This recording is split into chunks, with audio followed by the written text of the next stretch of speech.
Assalamualaikum warahmatullahi wabarakatuh.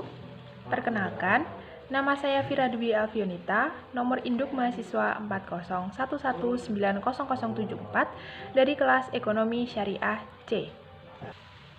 Di sini saya akan menjelaskan mengenai skripsi yang telah saya resum untuk memenuhi tugas mata kuliah Metodologi Penelitian Kualitatif yang diampu oleh Bapak Aji Damanuri.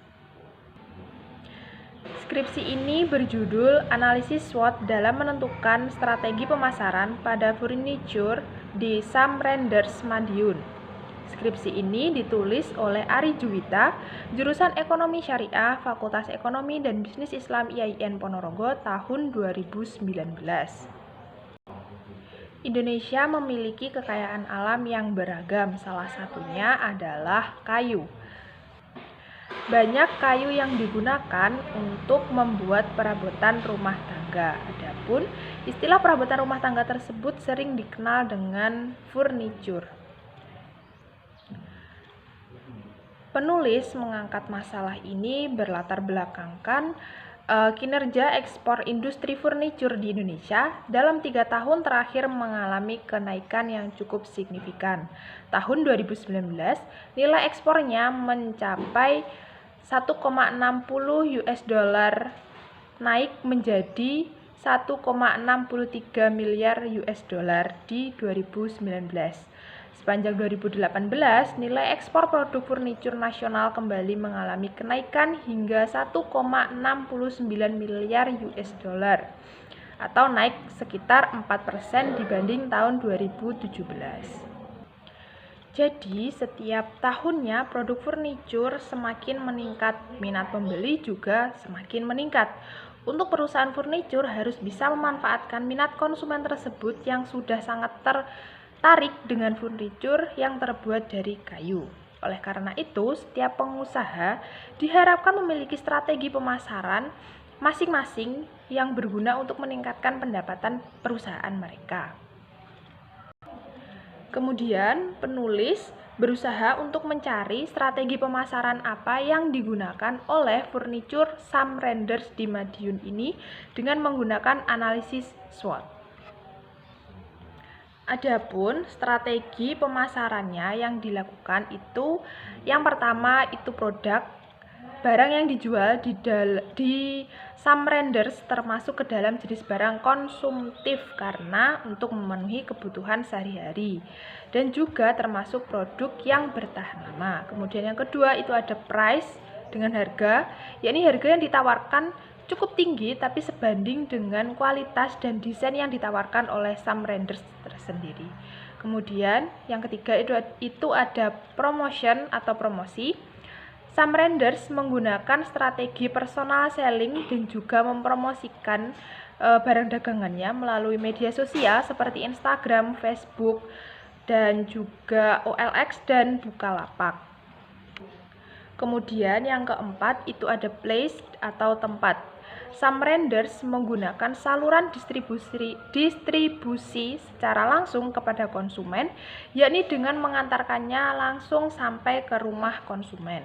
Kemudian yang kelima itu ada people atau orang, yang mana manajer dan direktur perusahaan ini melayani secara langsung kepada konsumen yang datang ke showroomnya Sam Renders.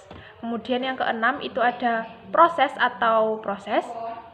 yakni barang tersebut diproses di Jepara tapi setengah jadi, kemudian setelah itu finishingnya itu baru diselesaikan di Madiun. Kemudian yang terakhir atau physical evidence atau sarana fisik, Sam Renders telah memberikan label tersendiri kepada produknya dan juga sudah memiliki logo tersendiri yang cukup menarik dan